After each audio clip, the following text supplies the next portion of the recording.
जरी लावल तू आभाळाला हात, चिंता तुझी मुक्कामाला त्याच्या काळजात.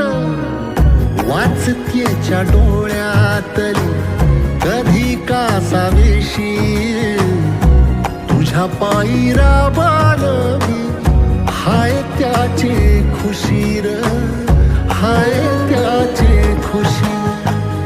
घडीभर तू थांब जरा, ऐक त्याची धापर, लई अवघड हाय गड्या उमगाया बापर, उमगाया